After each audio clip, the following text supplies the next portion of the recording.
assemblée, nous nous tenons debout. Matthieu chapitre 6.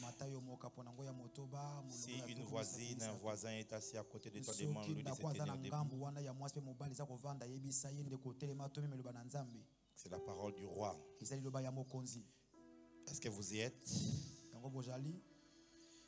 Matthieu 6, 33, il est écrit: cherchez premièrement le royaume et la justice de Dieu, et toutes ces choses vous seront données par-dessus. Amen. Amen. Mettez-vous s'il vous plaît. Nous sommes depuis maintenant, ça c'est le 5e dimanche où nous sommes en train de parler sur les lois du royaume. Vous allez me permettre, à cause du temps, de ne pas faire encore le récapitulatif comme la fois passée. Mais si tu as raté une session de ces enseignements, tu peux aller sur YouTube, cet enseignement est disponible. Ça te permettra d'être mis à jour.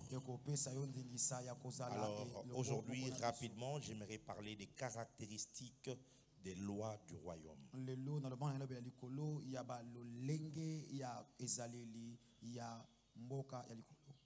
Quelles sont donc les caractéristiques de ces lois? Je vous avais dit que les lois du royaume des cieux, ce n'est pas les lois naturelles, ce ne sont pas les lois universelles, ce ne sont pas seulement les lois spirituelles, mais ce sont des lois que Christ a établies pour son royaume. Nous devons donc les reconnaître, premièrement les découvrir, les connaître, les comprendre et ensuite les vivre. Car si seulement tu commences à vivre ces lois, alors elles vont affecter positivement ta vie. Et les lois du royaume des cieux, c'est ce que Jésus est en train d'appeler la justice même de Dieu. Alléluia. Amen. Alors, quelles sont les caractéristiques de ces lois-là? On va aller rapidement, je n'ai pas beaucoup de temps. Je suis challengé de pouvoir vous donner quand même une loi aujourd'hui, si Dieu le permet. Premièrement, les lois du royaume des cieux sont immuables. Très bien.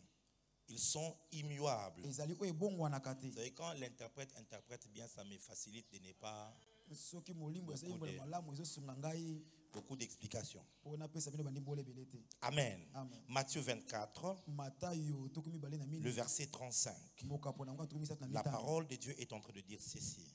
C'est Jésus, donc le roi dans le royaume, qui est en train de parler. Il dit, le ciel et la terre passeront, mais mes paroles ne passeront point. Ça veut dire que les paroles de Christ ne passent pas. Elles sont immuables. Alléluia. Donc ce n'est pas à toi et à moi de changer les paroles de Christ. Ce n'est pas à nous aujourd'hui, puisque nous sommes au 21e siècle, à la pointe de la technologie, à la pointe de l'évolution humaine, à l'apogée de la civilisation des hommes, que nous devons changer les paroles de Christ. Il a dit, le ciel passera, la terre passera, mais mes paroles, telles que je les ai dites, ne passeront Point. Bien-aimé dans le Seigneur. Aujourd'hui, quand tu vas en Europe, tu vas aux États-Unis, tu vas te rendre compte que les hommes veulent changer la parole de Dieu. Ils veulent que Dieu s'adapte aux dépravations de l'homme. Ils veulent même imposer aux églises d'adopter des lois abominables. Simplement parce que les hommes pensent que les paroles de Dieu passent. Jésus a dit mes paroles. Ce que je vous ai dit là, peu importe les temps, peu importe les époques, peu importe la civilisation, ces paroles restent d'actualité. La même actualité dans laquelle elle était quand Jésus est venu. Il y a de cela 2000 ans, les paroles de Christ restent en actualité 2000 ans après. Et même après nous, 2000 ans plus tard, ces mêmes paroles resteront d'actualité.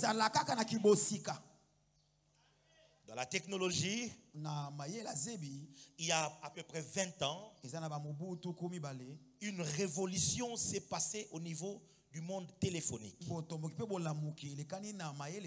ne sais pas si c'est 20 ans ou moins ou plus, je ne sais plus. Mais l'entreprise Apple a sorti le iPhone 1. Oh my God! Quelle révolution! C'est un smartphone. À l'époque, moi je n'avais pas encore la possibilité de rêver d'en avoir. Mais on a vu des gens se tuer pour avoir un iPhone. Mais je pense qu'aujourd'hui, il semble que demain les gens vont fêter la Saint-Valentin. C'est demain? C'est pour les païens. Je ferme la parenthèse.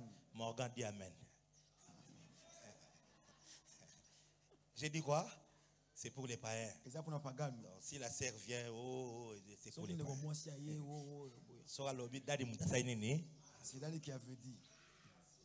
Je vais avoir des points avec les sœurs ici. Je ferme la parenthèse. Je pense que si quelqu'un vient, même si c'est au nom de l'amour, aujourd'hui, il t'offre un iPhone 1 dans un paquet. Je ne vais pas accepter. Hein? Ça utilise même quel système? Parce que les trucs là qu'il y a, iOS, ça ne va même pas fonctionner. Vous voyez?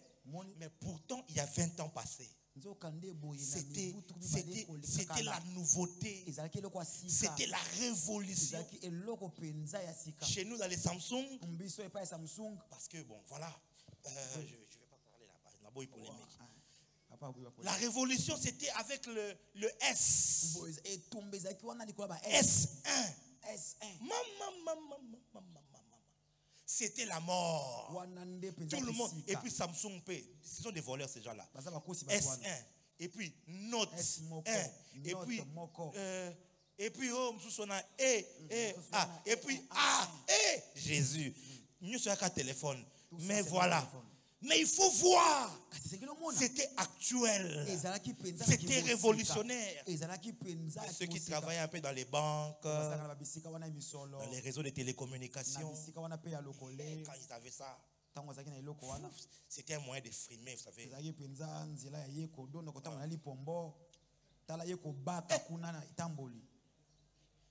Et puis maintenant, là tu ne mets pas de vibraire. Parce que ça doit faire.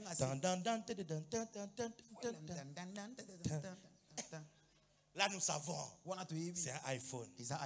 Et puis il y a Samsung, Samsung. Nokia. Il faut qu'on connaisse qu'il y a une sonnerie. Et puis maintenant, quand tu sais, quand tu parles à quelqu'un, il ne faut plus utiliser les doigts pour l'intimider. Il ne faut pas jouer avec moi, tu vois. Hein? Je ne suis pas ton ami, hein? Attention.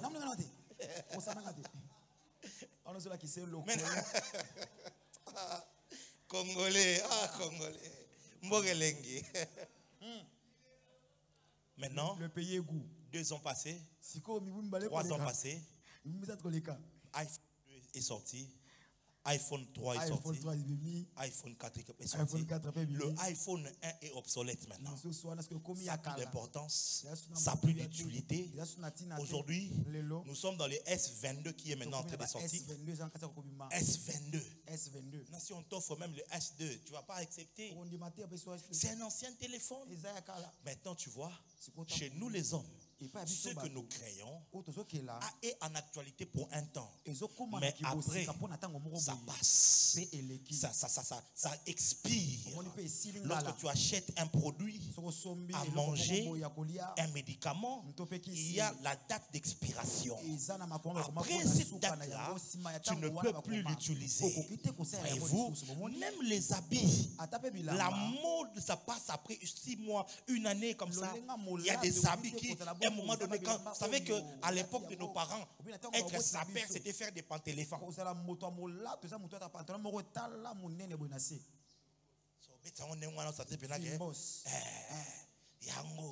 Maintenant, aujourd'hui, si tu portes ça, vous voyez, à une époque, il fallait mettre des grosses pantalons comme ça, des gros pantalons. Maintenant, aujourd'hui, c'est des cintrés. Je m'imagine toujours que donc dans 10 ans, on va se regarder. Pourtant, maintenant, quand je porte, je me dis, ah! Je te dis la vérité. La preuve, va sur tes photos d'il y a 10 ans. Façon au milieu, tu comprends? Pourtant, quand tu portais ça, imaginez quand nos mamans étaient jeunes filles, elles portaient des jupes plissées comme ça. On dirait que c'est Abraham. On n'a pas de danger. Mais regarde aujourd'hui, c'est maintenant cintré. Qui sait? Peut-être que dans 10 ans, c'est que tu portes là. Jamais. Moi, je ne peux plus porter comme ça. Vous voyez? Parce que ce que les hommes font, ce que les hommes créent, passe avec le temps. Mais la parole de Christ, j'ai dit, mais la parole de Christ, les époques sont passées, les temps sont passés, les civilisations sont passées. La parole de Christ reste actuelle. Elle est tout autant puissante, elle est tout autant sage, elle est tout autant applicable, parce qu'elle est présente. Elle est éternelle. La parole de Dieu est immuable. Deuxième chose, comme caractéristique, la parole de Dieu, de Christ, est puissante. Les lois du royaume sont puissantes. Jean chapitre 15, verset 7. C'est pour moi l'un des versets les plus dangereux de la Bible. Le jour où l'Esprit de Dieu m'a donné la révélation de ce texte, ma vie a été entièrement changée. Regardez ce qui est écrit. C'est Jésus qui a l'audace de nous le dire. Il dit, si vous demeurez en moi et que mes paroles demeurent en vous, est-ce que vous avez vos Bibles avec vous? Est-ce que vous avez vos Bibles pour voir ce que Jésus a dit là? Je ne veux pas seulement lire chez moi pour que vous puissiez dire non, le prophète a triqué. Rassure-toi que c'est dans ta Bible. Est-ce qu'on peut lire ça ensemble? Jean 15, verset 7. Il dit, si vous demeurez en moi et que mes paroles demeurent en vous. La conséquence, qu'est-ce qu'il dit?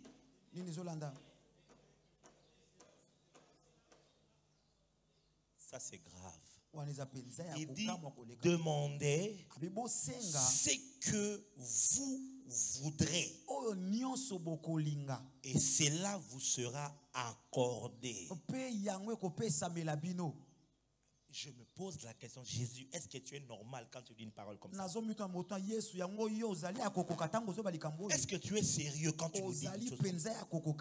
Il pose la condition. Il dit, si vous demeurez en moi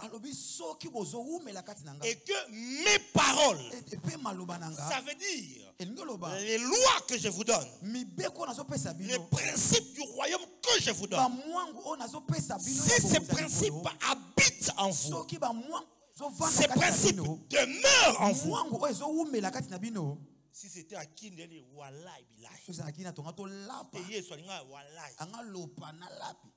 demandez tout ce que vous voudrez. Ça, c'est grave. Il dit pas ce qui est selon la volonté de Dieu. Il dit ce que vous voudrez. Ça veut dire à cet instant-là, Jésus te donne la clé pour demander tout ce que tu veux. Ça veut dire Jésus est en train de me dire que je peux être là. Je dis Père, au nom de Jésus, je veux devenir président des États-Unis. C'est ce que je veux, non? Il dit demandez tout ce que vous voudrez. Mais pour atteindre ce niveau, pour tout ce que tu veux, tu peux l'avoir. Il faut que tu demeures en Christ et que ces paroles demeurent en toi. Vois et comprends maintenant pourquoi Satan n'aime pas que tu mettes la parole dans ton cœur.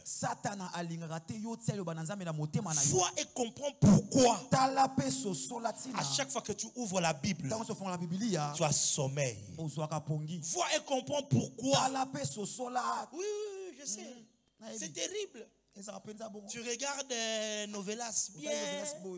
Quand tu dis bon ça va, je vais maintenant méditer. Tu prends la Bible, tu ouvres comme ça. Somnifère. Tu ne comprends pas comment le sommeil vient. Moi je dors difficilement la nuit. Mais il y a des livres comme ça que je sais très bien. Si on attend les livres, je vais dormir. C'est clair. Même si tu as 22 heures. Même si je viens de dormir, je viens de me réveiller. Heureusement pour moi, ce sont des livres séculiers, ce n'est pas la Bible. Mais à l'époque, il y a 15 ans, 17 ans passés, la Bible, pour moi, c'était un somnifère. Oui. Je sais que c'est toi aussi, c'est comme ça. On se connaît ici. Quand tu ouvres, c'est moi comme ça. Surtout un chronique, deux chroniques. Souvent un chronique et deux chroniques. Là, tu ne vas pas survivre. Hein? Allez, sur le côté Thessaloniciens. Là, tu vas encore en Thessaloniciens. Philémon. Tu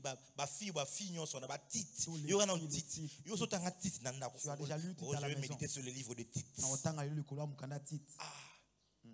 Ça donne sommeil.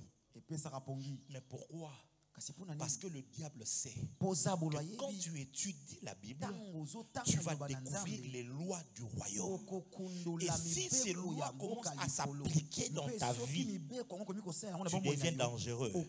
Parce que maintenant, tu vis dans la légalité dans le royaume. Et quand tu es dans la légalité dans le royaume, tu peux demander tout ce que tu veux. Tu peux l'avoir. Je vais vous donner un exemple. Si tu veux faire un prêt bancaire, la banque doit faire quelques investigations pour savoir si tu es éligible, si tu es crédible. C'est exactement pareil même quand tu vas demander le visa dans une ambassade. Les Congolais pensent que les Blancs ne nous aiment pas, on nous complique. Il faut aller prier, gêner pour que tu aies un visa. C'est pas comme ça. Le problème, c'est que le Congo est un pays qui est blacklisté. On ne nous fait pas confiance quant à ce qui concerne le voyage. On sait que la majorité des Congolais, quand ils sortent de leur pays pour aller en Occident, qu'est-ce qu'ils font? Ils ne reviennent pas. Ils fouillent. Alors, les ambassades font ceci. Ils font des investigations et des contrôles pour savoir si tu es éligible, si tu es simplement crédible. Comme tu dis que c'est pour 3 mois. Si réellement, après 3 mois, tu vas faire quoi? Tu vas retourner.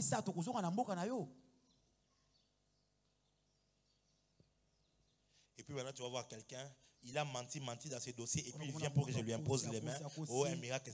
Yo! Continue. Continue. Koba. À cause bien, toi, tu as 32 ans. Il a bien menti. Au Tchèque, on a 17 ans. 16 ans. 32 ans, là-bas, tu mets 17 ans. Dans les passeports, 16 ans. On a passeport. Et puis, aucune ambassade au Tchèque. Et puis, tu vas à l'ambassade. Tu fais comme ça. Congolais. Le Congolais. Alors, le problème, c'est quoi? Le problème, c'est l'alignement. Lorsque la banque vient, on fait des investigations. Tu avais dit que tu as un commerce, tu as une boutique. On vient et on essaye de voir. Mais le problème, c'est quand on vient, on demande où est la fiche de la comptabilité. Il n'y a pas. Est-ce que tu as des relevés bancaires? Il n'y a pas. Il y a le truc de commerce là. RCSM. Ça veut dire quoi? Registre de commerce. Est-ce que tu as? Tu n'as pas.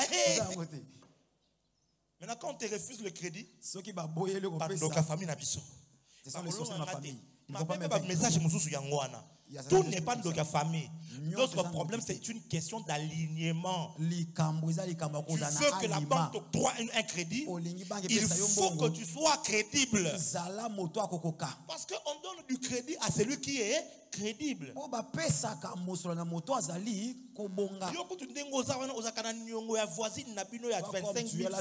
Ça fait maintenant 14 ans.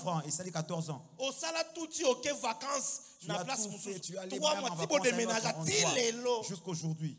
Pour changer le numéro de téléphone. 25 000 francs. Juste pour 25 000 francs. Mais tu veux que la banque te donne 25 000 $. Banque et 25 000 $. Et ça, voisin, 2022, il faut changer. Dis à ton voisin, 2022, il faut changer. Apprends à payer le dette. Je sais qu'il peut se fâcher, mais dis-lui quand même. C'est voisin. C'est qui a dit de dire. S'il te plaît, si toi, tu parles français. Les gens qui parlent français là-bas, des fois, les gens qui parlent français. S'il te plaît, tu peux me prêter non, mais $200, je vais te. Je vais te remettre. Et puis, ils ont fiancé, il y a certains fiancés. Non, prête-moi juste. Qui sont en train de marier leur fiançailles. Toi aussi. Mais on ne veut pas dire, donne-moi, tu avais dit, prête-moi. Chérie, si tu as de suivre les lives, chérie, je vais remettre. Chérie, tu avais dit que là, elle m'attend. Dis amen bien. Amen. Paye les dettes des gens. Nos mamans à l'époque, elles demandaient une dette. Oh, prête-moi un peu $10 ici. Toi, tu sais que maman a demandé un prêt. Tu as demandé, tu as donné. Une semaine, toi aussi, tu es un piaka. Tu vois maman qu'elle a quelque chose. Tu dis, maman, donne-moi un peu les $10 là. Aussi, remets-moi la nourriture que je t'ai nourri avec depuis tout ce temps-là. Ah, maman. Toi avec moi comme ça. Si tu as demandé un prêt, il faut remettre. Le crédit, c'est pour des gens. Na melisio libele, na sukolio, na longolio bakushi, na lesio, na lesio na colisio, mon classe, na sali nyoso. Alors ça va que na donc c'est le nyongono à $20. Tu veux que je te remette $20?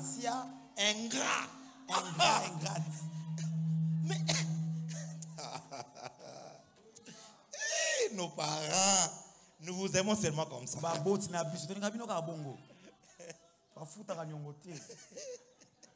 y a aussi d'autres qui payent. Alléluia. Amen. Il faut que tu sois crédible. On va faire des vérifications. Tu vois, non? Je ne sais pas si vous comprenez. Tu es allé faire une demande. Si tu as demandé, il faut que l'organisme ou la banque ou le système de microfinance ou de microcrédit puisse réellement vérifier qu'on peut te faire confiance et que tu ne vas pas fuir et que tu sauras rembourser cette dette-là. Et quand on trouve que ce n'est pas le cas, on ne va pas t'octroyer la dette. Même si tu as prié. C'est exactement ce que Jésus est en train de dire. Quand tu pars prier. Merci, excuse-moi. Quand tu pars prier, tu dis, Seigneur, donne-moi, disons, le mariage. Le mariage. Quand tu demandes le mariage, il y a un système de check-up, de checking automatique dans le royaume pour savoir est-ce que tu es en alignement avec le royaume. Est-ce que les principes qui sont liés au domaine du mariage sont établis en toi? Est-ce que si ce n'est pas le cas, c'est comme ça que tu as prié, tu as fait des prières que tu n'as pas de résultat. Dès l'instant où la parole de Christ habite dans ton cœur et que tu vis selon cette parole-là, bien-aimé dans le Seigneur, quand tu te lèves, avant même que tu ne parles, le ciel réagit déjà pour te donner tout ce dont tu peux avoir besoin. Parce que tu es un citoyen, une citoyenne légale. Ma prière est que 2022, que tu prennes une quête en toi, que tu te donnes un challenge de découvrir les lois du royaume et de réarranger ta vie selon le royaume. Dans le mariage, par exemple, dans notre royaume, il y a la loi du mariage où il est écrit: Marie, aimez vos femmes, pas comme à Novelas, pas comme à Hollywood. Aimez vos femmes comme Christ a aimé l'Église. Et on ne se limite pas là. Jusqu'à ce qu'il est mort. Il est mort pour eux.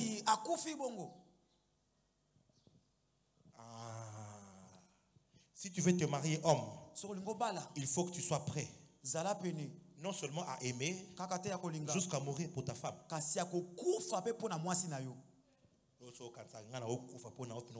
tu penses que moi je vais mourir pour toi. Tu n'es pas prêt pour les mariages. Attends, tu vois un peu? C'est ce que la parole dit. Et comment est-ce qu'on soigne la femme? Comment on transforme la femme? Non pas avec le coup de poing. Yo. On a dit la chicotte ne quittera pas sur le dos. Toi tu es une femme insensée. Tu es une femme insensée. Yo. Système à Bakanzara na mundele. C'est pas comme ça. La Bible dit dans Ephésiens chapitre 5, pardon, c'est que Jésus a aimé tellement la femme, il a lavé par l'eau de baptême. Dans d'autres versions, on dit il a lavé par la parole. Quand toi tu pêches là, Jésus te frappe. Mais tu viens dimanche, on te prêche. On te prêche. C'est à force d'écouter la parole que finalement tu vas te transformer. Ta femme ne se comporte pas bien. Ce n'est pas par le coup de poing. Il faut lui parler. Chouchou, mon bébé, mon chou, mais tu sais que ça, j'aime pas trop. J'aime comme ceci. J'aime pas cela. Il ne faut pas faire cela. Il faut lui parler. Yo soda. Toi tu es militaire. Toi tu es je vais te tuer toi. Et d'autres maris ils insultent même. Hein? Ils insultent. Toi tu es insensé, toi tu es ignare, toi tu n'es pas intelligent. Pas intelligent. Et ils pensent que c'est comme ça qu'ils affirment son autorité. Cher mari, si tu es ici, pardonne-moi, toi qui fais ça. Je dois dire là. C'est la loi du roi. Papa Daniel. Papa Daniel, il me regarde avec un regret. C'est lui qui se sent mauvais. Les femmes disent amen quand même. Encouragez-moi. Je sens que les hommes peuvent me lapider ici quand je dis il y a des choses que tu aimes, mais que tu ne dis pas. Tu dis à la femme, toi tu es trop sale comme ça. Mais mets-la un savon. Amène-la ma foutawana. Sombela parfum là. Achète-la le parfum là. Et puis tu dis, chérie, tu sais que quand tu mets ça, moi j'aime trop cette odeur. Elle va comprendre. Tu sais, quand une femme se sent aimée, elle écoute facilement. La soumission de la femme est une conséquence de l'amour de l'homme. Quand la femme commence à se comporter d'une certaine manière, ne cherche pas d'abord à la traiter d'impoli. Cherche d'abord à comprendre où est-ce que tu as failli en amour. Anniversaire son anniversaire vient de passer comme ça. Il y a des répercussions dans 3 mois. Et puis une femme, si tu dis amen, je vais dire des choses. Le temps est arrivé, j'avais arrêté. Tu sais, une femme, Dieu l'a créée telle que tout ce que tu donnes à la femme, elle va te le rendre de manière multipliée. C'est comme ça que Dieu l'a créé. Tu donnes à la femme une sémence. C'est de l'eau. C'est liquide. Ça entre. 9 mois, elle te donne un enfant. Si vous imaginez qu'on peut ma finger. Écoute, ma finger. Les insultes, quand elle va te les donner, merci. C'est au centuple. La tétutesse, au centuple. L'inco, au centuple. Tu vois? Les hommes disent amen même si vous êtes fâchés. Donc si tu veux te marier, il faut que tu saches que dans le royaume, Jésus a établi que quand Jésus dit l'homme est le chef de la femme, ça ne veut pas dire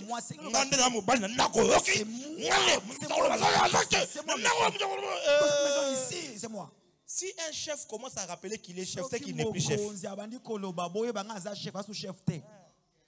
Si un homme commence à dire c'est moi l'homme dans cette maison, ça veut dire qu'il n'y a plus d'autorité dans la maison.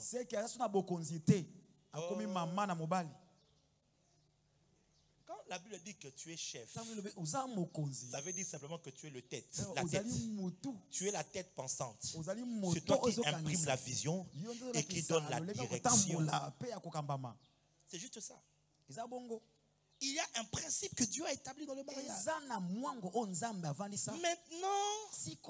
ne s'arrête pas là, on dit aussi que femmes, soyez soumises à vos maris. Comme l'Église est soumise à Christ, c'est de cette manière-là qu'il faut être soumis. C'est pas n'importe quel comment. C'est dit comme l'Église est soumise à Christ. Le diable, avec les films, ils ont inversé les valeurs. C'est maintenant l'homme qui doit chanter pour la femme, qui fait pour la femme.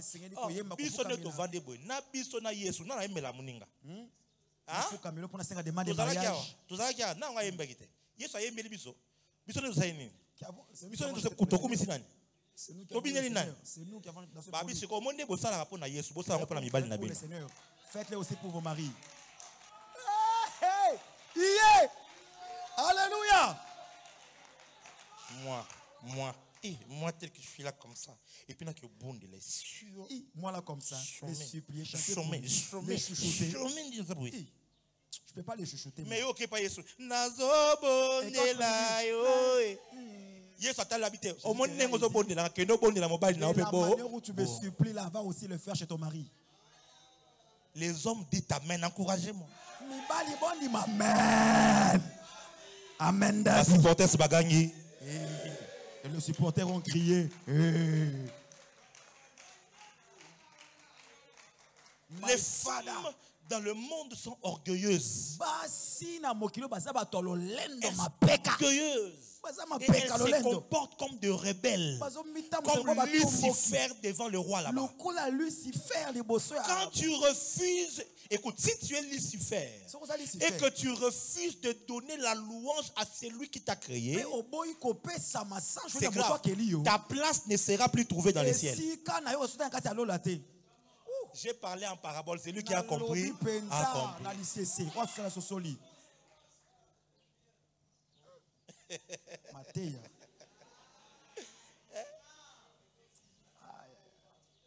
Les femmes doivent comprendre. Au fait, c'est vrai que nous sommes Congo, Luba, Swahili. On a nos coutumes matriarcales, patriarcales.